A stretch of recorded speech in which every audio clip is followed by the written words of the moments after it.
boys and girls, welcome to Station 2, and we are going to read Bubba the Cowboy Prince, a fractured Texas tale.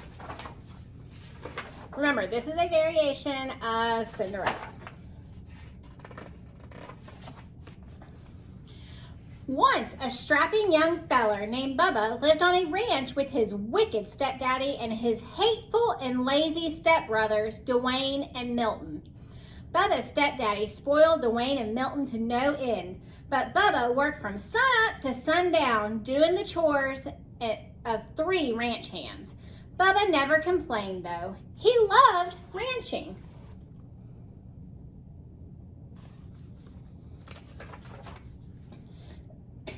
Dwayne and Milton spent their days sitting on horseback, bossing Bubba around.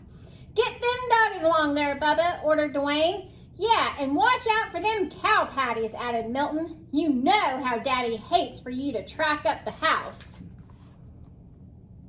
Track up the house means bringing all the dirt and yucky stuff in off of his boots. Now, Ms. Lurleen, who lived down the road a piece, was the prettiest and richest gal in the county. She owned the biggest spread west of the Brazos, and she loved ranching too. But it was lonesome work, and after a while, she decided it was time for some companionship. "I aim to find myself a feller," she said, "one who loves ranching as much as I do, and it wouldn't hurt if he was cute as a cow's ear either." Ms. Lurleen decided to throw a ball. She sent invitations to all the ranchers in Texas.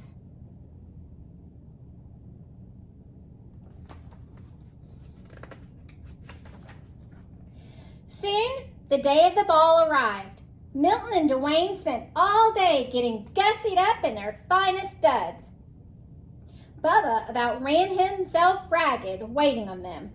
"Bubba," shouted Dwayne, "fetch my bolo tie." "Bubba," shouted Milton, "get my boots polished." "Bubba," shouted his wicked stepdaddy, "brush them horses and wash that wagon."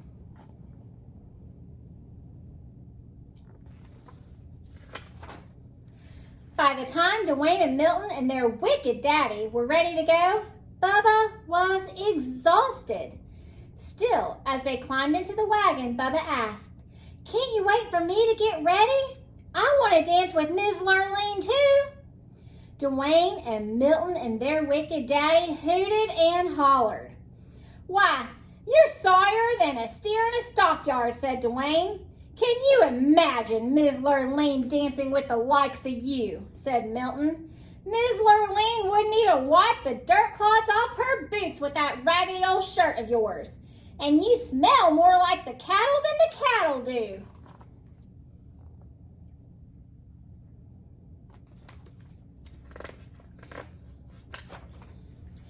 Bubba took a look at himself. Well, it was true. He didn't have a decent shirt to wear. His boots were downright disgraceful. And he did smell a bit rough. Milton and Dwayne were right. Ms. Lurleen wouldn't dance with the likes of him. Bubba hung his head. He felt lower than a rattlesnake in a gully. Milton and Dwayne and their wicked daddy went off to the ball. Bubba mounted his horse and headed for the pasture to check on the herd. The sky was getting darker than a black bull at midnight. It looked like a Texas thunderstorm was a brewing.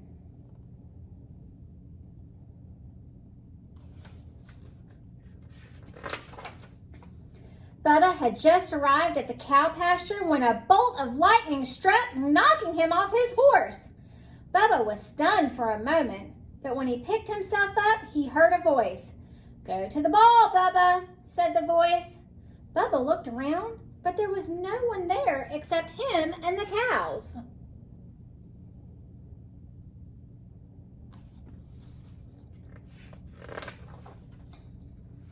Now, Bubba figured he'd bonk the bejeebers out of his head, because the voice was coming from a cow. She chewed her cud for a moment, then said, "I'm your fairy god cow, and I can help you go to the ball, Bubba." Bubba sat up, rubbing his head. "I'd like to go, Ms. God Cow, but don't darn, I don't have a thing to wear. The fairy godcow swished her tail, and Bubba's raggedy clothes changed into the handsomest cowboy duds he'd ever laid eyes on. His jeans were crisp, his boots were shiny, his shirt was dazzling, and his Stetson was whiter than a new salt lick. Why, I look downright purty, said Bubba.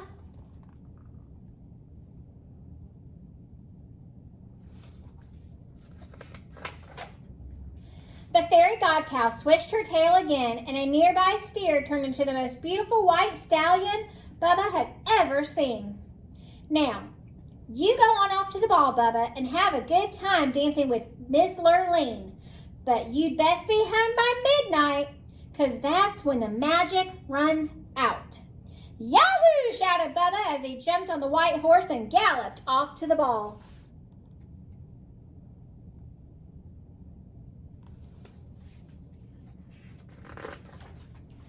When Bubba arrived, the hoedown was in full swing.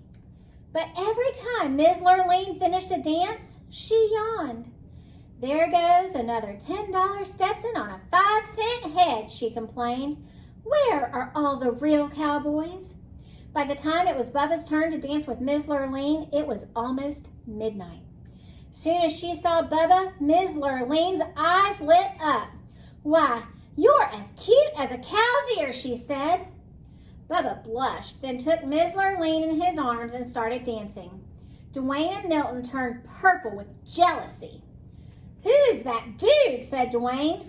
I don't recollect seeing him before, but he looks a mite familiar, said Milton. Do something, said their wicked daddy. That cowboy is winning Ms. Lurleen's heart.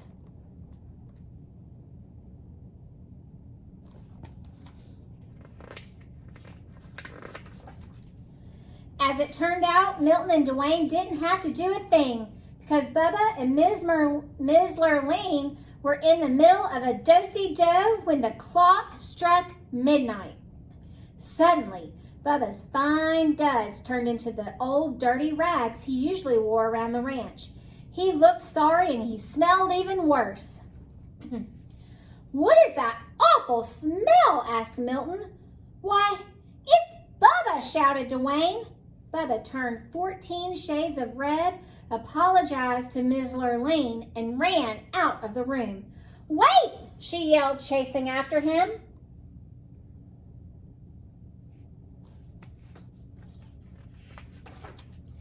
But Bubba didn't wait. He jumped on his cow and lumbered off into the night. In the ruckus, he lost one of his dirty cowboy boots. Ms. Lurleen clasped it in her arms. This is the boot of a real cowboy and the man I want to marry, and I aim to find him.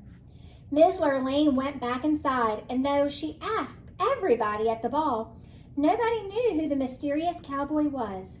Well, nobody except Dwayne and Milton and their wicked daddy, that is, but they weren't talking.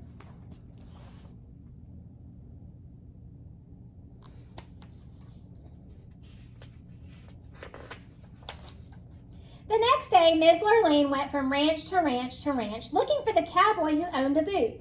When she came to Dwayne and Milton's ranch, both brothers tried the boot on, but it didn't fit. Ms. Lurleen had just climbed on her horse to leave when Bubba rode up. He was dirty and sweaty and smelly from working with the cows, and he was only wearing one boot.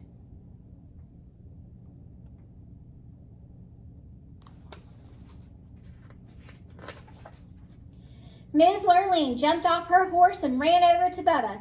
Try this on, she cried. Bubba took his dirty old boot and pulled it on. Much obliged, ma'am, he said, blushing. It fit perfectly. You're my prince and cowboy boots, shouted Ms. Lurleen. I'd recognize that smell anywhere. Marry me, cowboy, and help me work on my ranch. Dwayne and Milton and their wicked daddy threw chicken fits.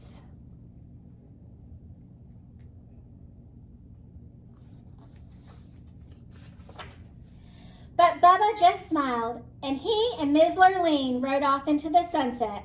They lived happily ever after. All right, boys and girls, I hope you enjoyed that version of Cinderella called Bubba the Cowboy Prince. Now, what you're going to do before you get to station 3 is you need to respond in your notebook. So in just a minute, I want you to pause this video and answer this question in your notebook. So what I want you to do is you're going to, just like you did earlier this week, I want you in your notebook to write 2 things in your notebook that were different in Bubba the Cowboy Prince than in the classic tale of Cinderella. So there were a lot of differences in this book, but we could still tell it followed the same events of the classic Cinderella tale.